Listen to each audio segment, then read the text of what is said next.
welcome back, everybody. This is the Keepin It 100 podcast show. I'm Jay Jones, I'm L Boogie. and today we are missing our brother, our good friend, Rick the Ruler, but he has a personal matter, so we just gonna wish him well, and we'll definitely see him back on the next show. He will be missed, but today we do have our first guest, as you all see. But before we jump into our first guest, let me ask Boogie, how was your weekend? It was pretty good. Again, another low key weekend where I Got really you. didn't do too much, but it's been time to get here. Um, so that's usually the bulk of my weekends. But other than that, it was usually like family time as usual.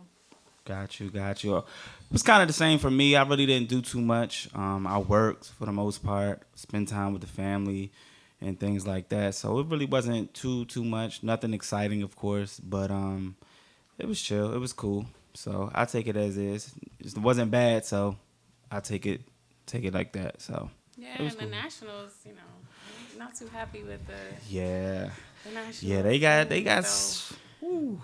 Yeah, a lot of fans were looking forward to them at least winning one game, at like at least, home, at least one. But yeah, the interesting part of those games was the last game when Trump was at the game and the response that he received was pretty alarming. He got booed with a lot of "lock him up" chants. I don't know if you if you've seen that, but I thought that was pretty interesting.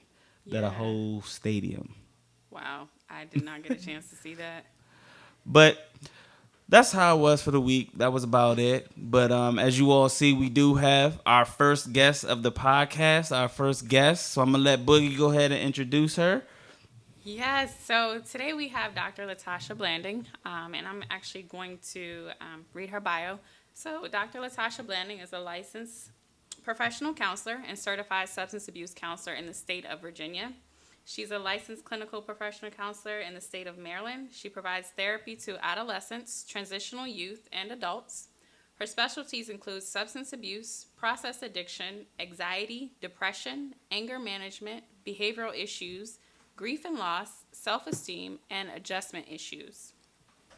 Dr. Blanding received her Bachelor's of Arts and Master's of Arts degree from Norfolk State University and her Doctor of Education from Argosy University. Dr. Blanding has worked with various settings to include residential, ambulatory detox, community-based, psychiatric hospital, inpatient, and outpatient. Currently, Dr. Blanding is a behavioral health supervisor for PORT, Peer Overdose Response Team, with Fairfax Falls Church Community Service Board. She spearheads an outreach and engagement team to address the opioid epidemic in Fairfax County. Additionally, she provides individuals with individual therapy at Dulles Psychological Services, group practice in Loudoun County. She has over 12 years of experience working with dual diagnosis clients. Dr. Blanding is skilled in the following theoretical approaches: cognitive behavioral health therapy, dialectical behavioral health therapy, person-centered therapy, motivational enhancement therapy, and solution-focused brief therapy. So Woo. today we welcome Dr. Blanding. Woo, that's an extensive resume. Do you have time for yourself? I know, that is a really good question. Do Woo. I try to make time. I always incorporate self-care. Self-care to the folks that I work with. Nevertheless, self-care to our clients, because that's a very vital tool to utilize. And so Yes. if I preach it, I walk it the same way. Yes, ma'am. So- Definitely. So first, I would like to take this opportunity to thank you all for inviting me on your show, Keeping It 100, allowing me the opportunity to talk about an issue that is so prevalent here at this time, the opioid epidemic. Okay. Not a problem. There's been challenges. There's been devastation to families, to livelihoods, that they have had significant losses, whether it would be employment, whether it would be housing, and it really plays a part in the family dynamic. Mm-hmm. Due to this epidemic, there have been a lot of barriers to people seeking out treatment. And those barriers could stem from individuals who does not acknowledge or identify with having a problem with opioids or addiction. Barriers can include the people who are uninsured and don't have available resources to seek out treatment. And other barriers could be If my basic needs aren't met, why would you think I would want to reach out to seek treatment? If True. I don't have sufficient housing, if I don't have employment, the last thing on my mind is talking about getting into treatment. It's survival of the fittest, and that's real. That's true. So, just to give you a little bit of understanding when it comes to the statistics, and this is coming from the CDC, the Center for Disease Control and Prevention. Drug overdose continues to increase in the United States, as we are full aware. From 1999 to 2017, more than 700,000 people throughout the 50 states Wow. have died from an overdose. Wow. So when you hear that message, you're like, wow, this is a significant need. But it's under addressed.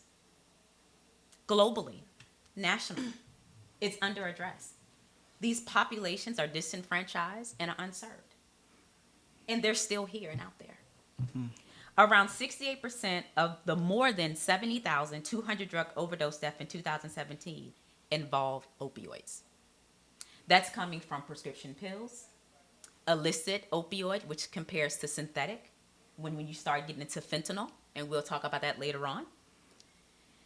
And in 2017, the number of overdose deaths, including opioids, were manufactured was 6 times higher in 1999. So now you're looking at a continuum of decades of how this is progressing throughout the lifespan. Let's talk about the rise when this first wave actually came into play. Let's talk about that in the community in the 90s when things really hit at its natural high. That was with prescription drugs. We all know you get a back injury, you've been in a severe car accident. The first thing that we prescribe, or doctors prescribe, are opioids to help relieve the pain. Right. True.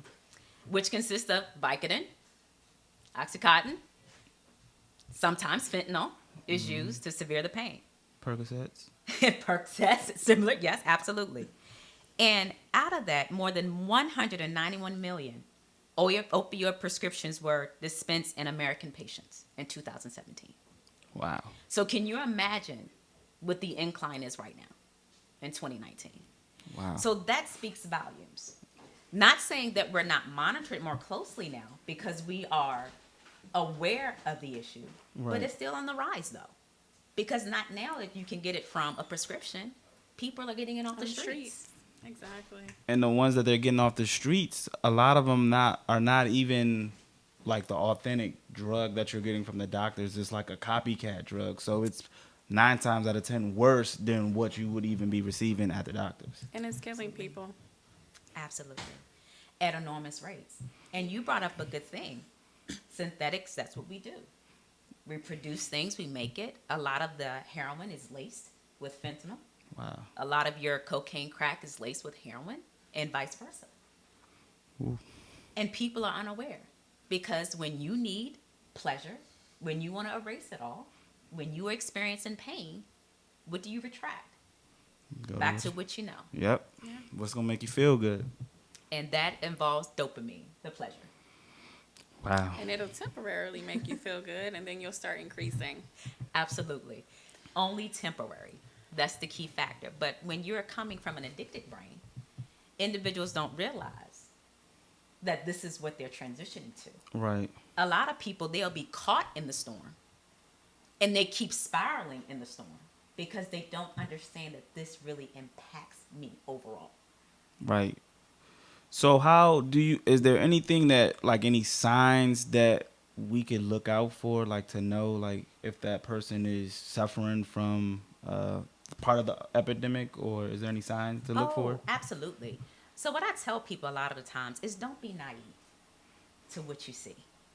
A lot of times, we'll see a person that it may not look right. They may come in, their affect has changed, their mood is different. You may notice different things that they enjoy, they don't do anymore. Okay. They want to be isolative, stay in the house. Start noting something. Start inquiring, hey, what's going on with you? You may see them nodding off every once in a while with maybe the symptoms. You may see them lose weight, a possibility. Okay. They may be asking for money, saying they don't have any. Items may be missing from the home. Those are perfect signs to start questioning. And it's okay to explore for more. Now, do you think, is this just an epidemic with adults, or does this impact adolescents? Absolutely, both.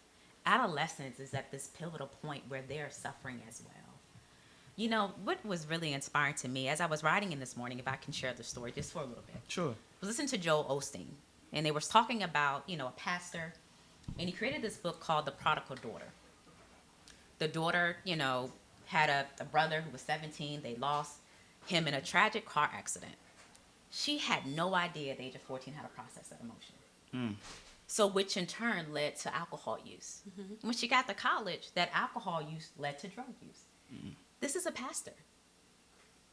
He had no idea until he started looking into her account, because he would put money in her account for incidentals. And he would look in the account and he would say, oh my God, all of these alcohol stores that she's been going to. He called and said, is there a problem? Wow. So when you start noticing, it's checking up on someone. Right. It's not about being nosy and trying to pry, but it's just making sure that people are okay. It's welfare checks. Yeah. That's Welfare true. checks are important. Wow. That's Yeah. that's a real interesting story. So right now, would you say we are in an addiction crisis or an overdose crisis? At this point, that's a good question. I think right now, predominantly with everything that's going on at our beautiful DC and trying to address this with the Senate and the House, recognizing for sure that this is an opioid epidemic and that something needs to be mitigated in order to save individuals. Okay. I think we're getting that attention, but it's not enough attention. Overdose still happens right here, right now, and right here in our capital, Exactly. right here in the streets. And we don't have the manpower sometimes to address the need of individuals who are really struggling. Yeah. What form of treatment would you say is highly effective to treat? That This is, yes, addiction. that's an expansive question. And I can go in many ways with that. It's always important to meet the individual where you are, where he or she is actually. You don't want to pressure them because you may lose them. It's about awareness and education. So if there are questions with individuals that may be a danger, or you see them going down a downward spiral, the appropriate response is trying to get them in to see a licensed professional to do that assessment. That's the first thing, to see if we can help. Any type of counselor. That counselor may start off, hey, do 90 meetings in 90 days. Some will, some won't. That counselor will recommend inpatient rehab. Once again, some will, some won't. Because it's all depending on where that individual is in his or her stages of change. If that person's in pre-contemplative, for example, and they don't think they have a problem, that'd be less likely for them to reach out and seek help. How do we make this paradigm shift? How do we try to get them to realize that they have the problem? I know that's because I know a lot of people. You tell them, is it gonna take like a significant loss, or like how do we get them to recognize that problem, that they have it? That's hard. I think the question is not getting them to recognize it; it's bringing it to their awareness. Yeah. Okay. I'm sorry. That should be the key, because to me, when you're recognizing some of those things, they're not gonna want to hear it. They're already in denial. You know what I mean? But bringing it to the awareness, hey, I noticed that you didn't go for your weekly bowling championship or your gaming. What's going on? Right. I noticed that you're coming in the house wee hours of the morning.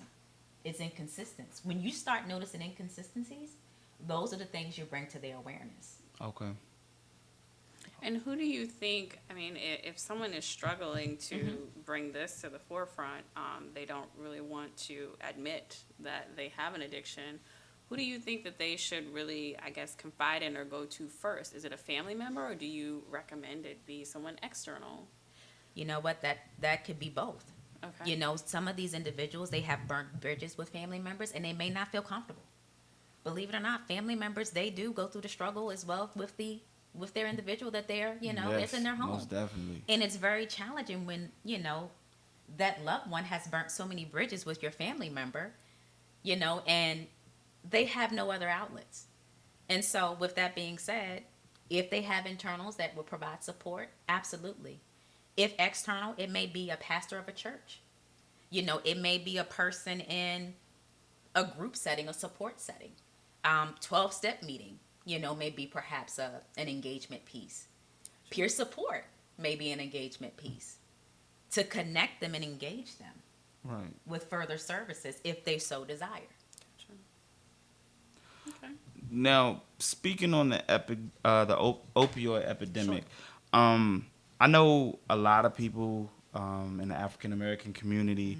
We say, "Oh, that doesn't really affect us because that's not in our community. It's only an epidemic because it's now in I guess, the white community or anything like that." What would you say to that? Is that a true statement, or is it just people being naive, or? I'm going to put it very candidly. Addiction doesn't discriminate, True. color, age. It affects us all. There was a myth that, okay, this is affecting the Caucasian community only. Right. And now that it's impacting it, this is where all the need of treatment. That's Right. not necessarily true. Okay. I think what happens is that with African American cultures, with us, everything is kept hidden. With that being said, it's hard to reach out and seek help. Or everything is like, okay, just go to the church and we'll pray over you. That is so common in our heritage. And that's not always the case. Some people may benefit from consultation from a licensed professional counselor or a licensed therapist or a psychologist, whomever, because they need that extra support. Okay. That makes sense. And so I kind of just wanted to go back to the point where we were talking about getting treatment. Okay. If somebody is undocumented or they don't have insurance, how do they go about getting treatment? That's really good, Lauren, that you actually Boogie that you just brought up. Undocumented, uninsured individuals within your states, you have community resources that treat the uninsured. Typically, in Virginia, since I work there, you have the Community Services Board. And the other surrounding areas, you may have community mental health clinics that can help you. For those individuals who are really, really showing initiative to get the help and they take it a step further, we do have a SHAMSA website that we can give you information on. And you can look at all treatment centers located in your areas that can provide help. There are some treatment centers that do serve uninsured individuals, and sometimes it may equate to a wait list. However, within the meantime, definitely can go to support groups to get that extra support while you're waiting. Gotcha. Okay. And I know also, some individuals struggle with, admitting that they have an addiction and then being hospitalized. Mm-hmm. So I don't want to admit I have an addiction because I don't want to be hospitalized, nor do I want to be in a residential facility away from my family or my friends or kids or whomever. Mm-hmm. What do you recommend or advise to those individuals who have this fear of being hospitalized? I think at that time, you're going to do a decision of balance. You're going to weigh the pros and cons with the situation. Although you may not want to be hospitalized, but you're going down the downward spiral. Right. I need you to figure out exactly where's the outcome. Hospitals are to stabilize you. It's not meant to hurt you, to stabilize you. And we have to start using different lingo to catch our population. Right. Exactly. Because when you start using, you're going to go to the crazy ward or you're going to... It can push you away. It pushes people away. Let's use the correct language. We're here for stabilization. After you're stabilized, after an overdose happened, just to give you a drop, back, Narcan sometimes is used as the overdose reversal to help individuals come back. Typically, we try to refer people to the hospital. Of course, they say no. That's their choice. Right. But it's always a choice, whether you want to get it or receive it. True. Yeah. Okay. I definitely agree with you on the language you're using. Yeah, that's That definitely can be huge. very sensitive to certain individuals, and as soon as you mention hospitalization, they flee. Right, quickly. And the same thing with residential. You've had many persons who have went from rehab to inpatient settings to inpatient who have not been successful. I was gonna ask that. So, how do you help those that have feel like they've been trying to seek treatment and they've been, but they can't get it? That's when the 12-step meetings come into play, the non-temporary meetings come into play. Like I was saying, reaching out to communities, celebrate recovery, women's recovery, men's recovery, getting them involved and active, and having the family support. The family support is a critical piece. Yeah. When you don't have any supports or you have no one you can lean on, that's heartbreaking. Right. A lot of these individuals, sometimes this is not by choice to be connected with opioid use. Right. Some of these individuals have suffered severe trauma in their childhood that they just weren't able to get up in the morning. And all they thought was, I just need something to make me feel better, to forget it all. That's true. And this is what the outcome led to. So when you I know when you broke down like the opioid drugs, I know you mentioned like the prescribed. Is there any other drugs that would be linked to the opioid, like to under the opioid epidemic? I'm sorry. Yes. So with the IMFT, and I was talking about the illicit manufactured fentanyl, and those are some of the products that you can get offline. Unfortunately, people Wow. are buying things offline, and with parents, please monitor Wow. your kids if you suspect, because that is one segue of how our youth is getting exposed and having access to drugs. Wow.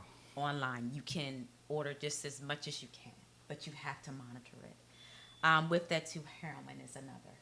Wow. And that can be either, smoked, inhaled, as well as injection. Yeah. Wow. Okay.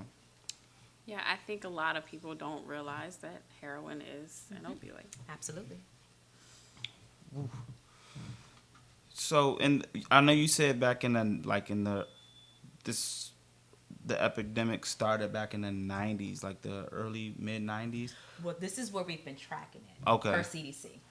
The 90s is far. I'm sure it happened way before that. Yeah, because heroin was big. Yeah, it's been here. Back, yeah. 70s, 60s, Yeah, it's been here. Exactly. I know I didn't really hear of it in the mid 90s because I was young at the time. So, was it a topic back then? Like, did it catch the attention of people's ears, or was it just kind of like, kind of swept under the rug, or? Or what do you think caught the attention Yeah, of like, everyone how did it with spark? this epidemic? I think when we had, it had moved from the minority to the majority. And that's when it became an epidemic. That's when the message was clear that we really have to get a grasp on this. Wow. Are there any centers in the area to seek treatment for opioids? There are plenty. There are plenty of inpatient rehab places that you can go to. Within the city, I know a lot of times Catholic charities will sometimes assist individuals who, may have, individuals who graduated treatment and they may need to step down to aftercare. So sometimes they provide funding for Oxford Homes. Oxford Home is a sobriety home. Okay. That pretty much keeps them with the same structure that they had. Okay. Because you have to realize, that's huge. when you're in a controlled environment for 90 days or more, Once you leave. you have no access to drugs Right. or alcohol. Once you leave that confinement, you It's are all out in the over. streets, it's all over. Yeah. And a lot of times what we find is that individuals, once they get out of these treatment facilities, they go use and they die because their body can't absorb what they used to absorb. And they try it anyway to test their tolerance. Wow. How long would you say treatment is, whether it be, I guess, residential or if it's inpatient? How long would you say a typical treatment program looks like for someone who is suffering? It's depending on the individual. Okay. It's depending on, the history. It's depending on what else you're incorporating in. As I tell individuals, with residential programs inpatient, it has to accompany with therapy. because as we're processing, a lot of emotions are coming out. And yeah, we're treating the addiction, but we need to treat the mental health as well. And sometimes in inpatient treatment, we don't necessarily do a good job, and we need to do a better job of addressing mental health issues as well. Yes, that's Yeah. huge. We don't have enough time to go into mental Yeah, health, but yeah, I know that's definitely a topic. But just as That will be another a topic. sidebar is that a lot of people, when I'm working medication assisted treatment, familiar with that, that is pretty much as a buffer to help individuals suffering, to fight cravings Right. and actually to remove them from, I guess you can say, not only cravings, but The temptation of it. could be the temptation of it too, urges. Right, Absolutely. right. And so with that, medication assisted treatment is used. Suboxone, methadone, and Vivitrol. A lot of people are not too comfortable with that. They're not comfortable with that because they're like, wow, why are you replacing another drug for a drug? Right. So I always use an analogy. It's like somebody who has diabetes. They need their insulin. Right. If they don't have their insulin, what happens? They die. Yeah, done. Yeah. The same thing when you're treating substance abuse. If these individuals do not have their Suboxone and Vivitrol, that possibility they will relapse and die. Mm. It's necessary, and it's not meant to be on for a long period of time. Maybe 2 years to 5 years, depending on what you and the prescriber decides. But that's another added piece that we can appropriate it into the treatment plan. Gotcha. Uh-huh.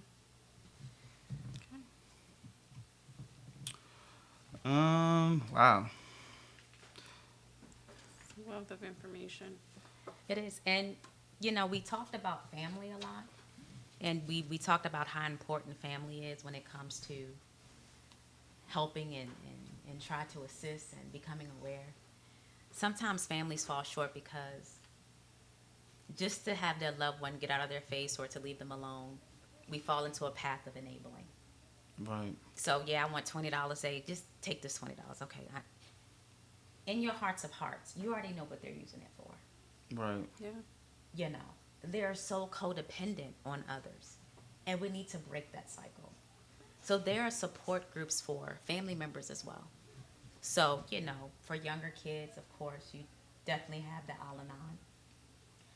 For family members, you have Smart Family and Friends Recovery and BOMB recovery support groups. And these are a bunch of family members, actually, that are sitting around a round table and just discussing their pertinent issues that impacted their loved one. Sort of like an intervention. It's Yeah. pretty much. I was going to ask if that really works. It 'Cause absolutely do. It does work. I know a lot of the times, I was going to say, how do you get that person, I guess, back to recognition or being aware? Like, if they constantly push it off, I don't have a problem. Or somebody who's been doing it a long time, who's Right. been suffering from substance Right. abuse, like bringing that to their awareness, do the actual interventions work? Because I know they had a show about intervention, and I was, does it really work? It does. It's a 50-50 shot, but 50 cent is better than zero. Right. What interventions do is pretty much these people they have hit their rock bottom. There's no coming back. And if they were to use again, they would die. And so a lot of people seek interventionists to help mitigate the treatment process. This is like, I've exhausted all possibility. This is my last stab at trying to get you to seek treatment. And if you notice that after intervention, when the letters are read, if you don't do this, which may seem like an ultimatum, but at the end of the day, they're setting boundaries. Right. If you don't do this, I cannot no longer be a part of what you're doing. You can no longer come to my house. You can no longer ask me for money. You can no longer borrow my car. That's the boundary that needs to be set. And sometimes it does get to that extent. Wow.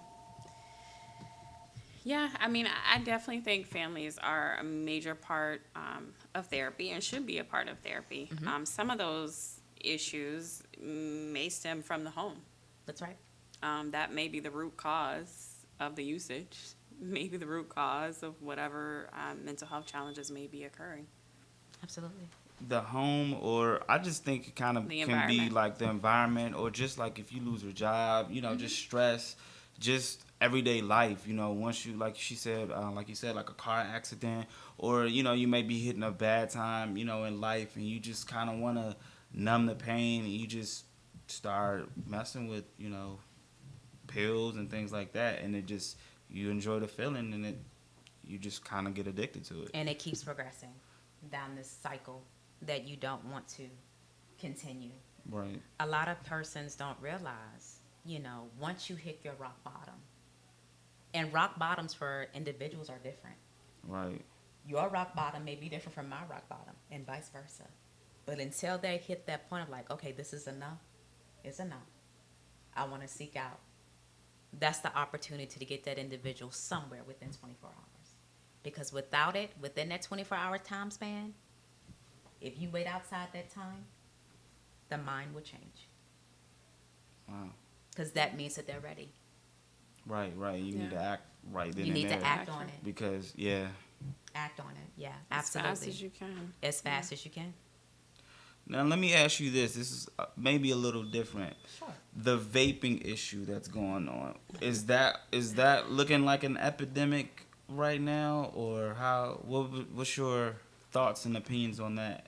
Don't have a lot of research to substantiate. Okay. But just what I've been hearing on the news, that it can become a progressive problem so much that they're banning flavored, Right.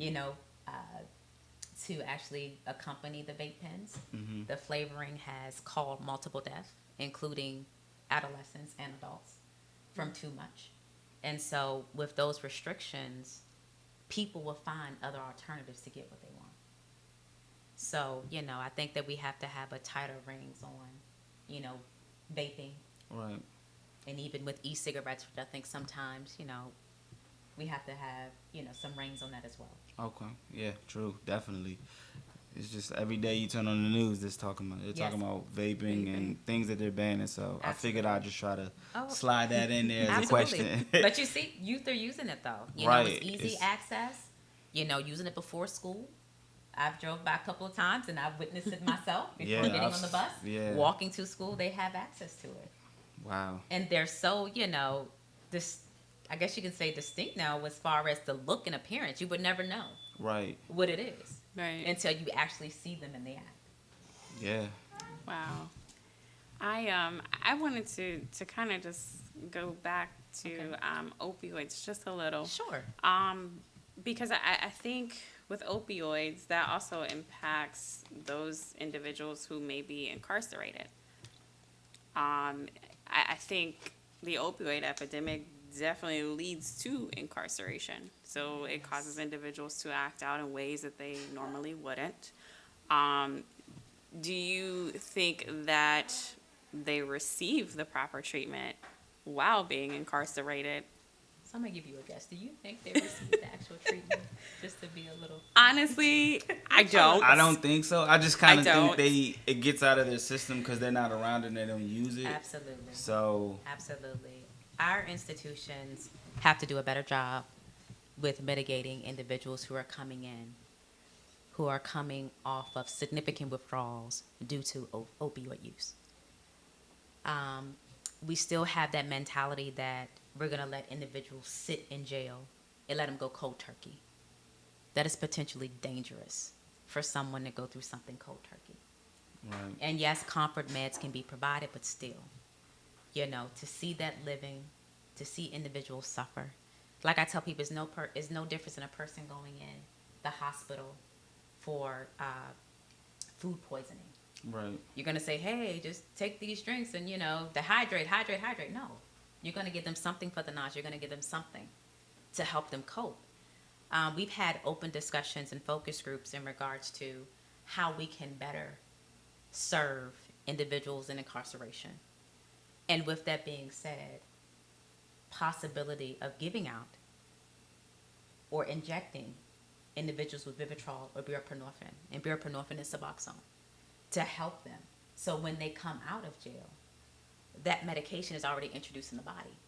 So they're less likely to relapse. Right. And what would happen is once out of incarceration, in my perfect world, we would link them to a community resource to follow up with their care. Right. That's how it should be. Continuity of care is very vital in order for this process to work. Gotcha. Yeah, and I definitely think once they're released from jail, family support is also vital as well. Because if you're thinking, okay, they're released from jail, where are they going to live? Or do they have the logistics to get to treatment and things of that nature? And that's where that community support comes in. And, you know, people don't realize how much resources they have. There are a lot of nonprofit organizations that will assist individuals with finding funding to be and stay at an Oxford house or any type of sober living home. A lot of people are not privy to that information. Yeah, I think that's huge. A lot of people don't know the resources or No. how to get the resources to be able to help. I think we just go, we type in Google, Right. and then if we don't see it on Google, it's like, all right, well, forget about it. And that's why these forms here are necessary to address just what we're talking about.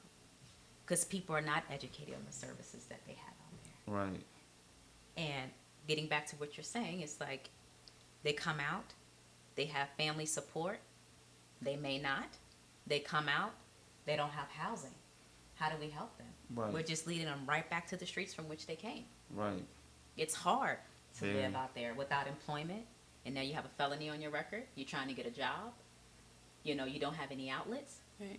What do we do? Yeah, they go right back. They go right back.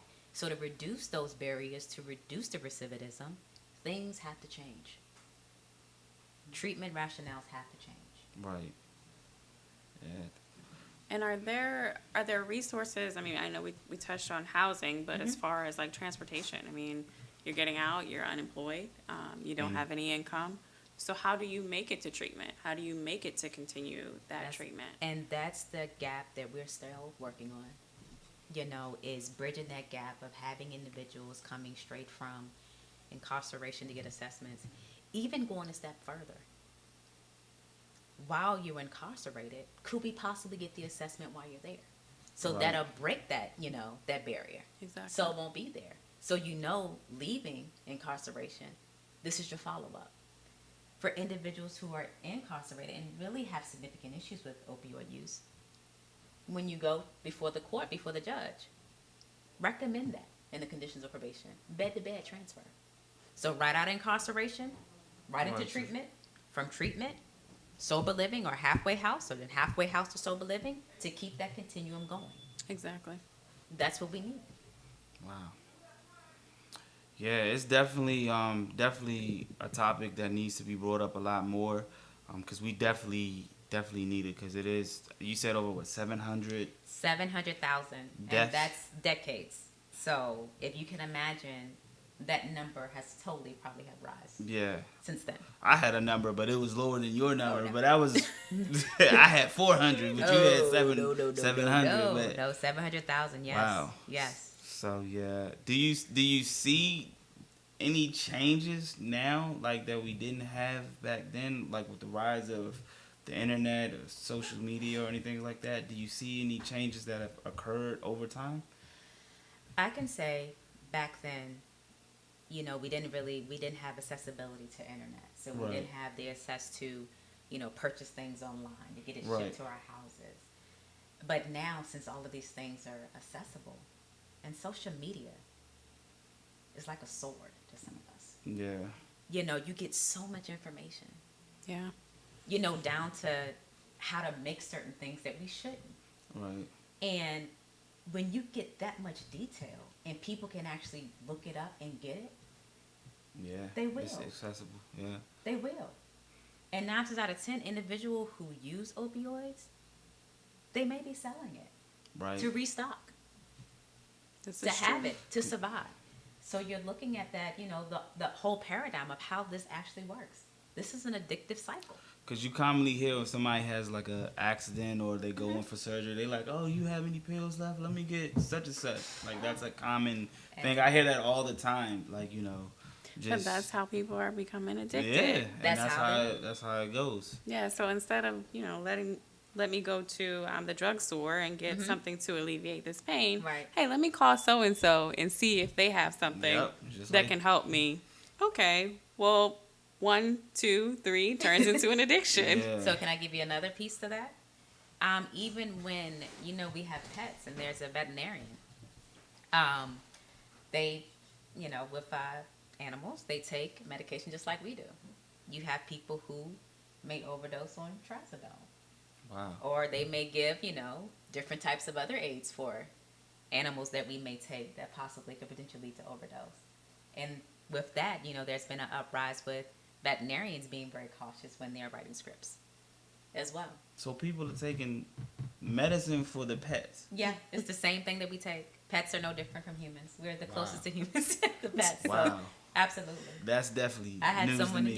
yeah, that's Not to say that it's Yeah. funny, but I absolutely. would have never even imagined that. Like if Absolutely. you have a dog and dog is sick and they get prescribed something that Absolutely. somebody's popping pills that's for the dog. Yeah. Wow. Yeah. Wow. Tramadol, all of that. Wow. Wow. So, So yeah, I mean, are there any last, I guess, comments that you would like to share in regards to the opioid epidemic? all I think I can do is if you don't really share your pain, if you keep suppressing it, it will lead to unhealthy habits. It'll lead you straight down the path of addiction. Right. And we don't realize that. I'm going to reiterate what I said before. Ask the challenging questions. Don't be naive to it. If you notice things that are inconsistent with a family member or someone that you love, pry. Even if they become definitive. Even if they become defensive. Yeah. Pry, because if they become defensive, It's there's probably some truth There's to some it. truth in what you're saying. to what you're saying. I think we get when they come off defensive, we just kind of we don't want to kind of go into it anymore. We don't want to argue about it. We Right. just kind of leave it alone. So I think that's huge. Just getting over the defense of them putting up that barrier. Absolutely. Absolutely. Yeah, this is definitely, I think, good information for everyone, and we sincerely appreciate you Yes, coming being through. here and sharing this with everyone. If someone needed to get in touch with you in regards to maybe the topic we addressed Sure. today, Sure. how would they go about reaching you? Well, they definitely can contact me. And if they have my email is my last name, Blanding. That's BLANDINGT @gmail.com. And you also can contact me through telephone number 571-310-4390. Wow. Wow. Well, Now, once again, One sorry. thing, to put a disclaimer, it's not for treatment. It's specifically just to guide you for resources that may be available. Cool. Definitely. I think that definitely helps. We appreciate you. Yes, you thank so you for much. coming I through appreciate that. and we gotta have you back on for part 2 and Sure. 3 because there's so many other topics that we And want to other talk about addictions. Absolutely. and other addictions that we are unable to get into today. So we definitely will like to have you back on. I would love to. Thank you so much. So thank you all once again for tuning in. This is the Keeping It 100 podcast. I'm Jay Jones. I'm El Boogie. And Rick the Ruler should be and will be back next week. Until then, keep it solid. Stay 100. Keep it 100.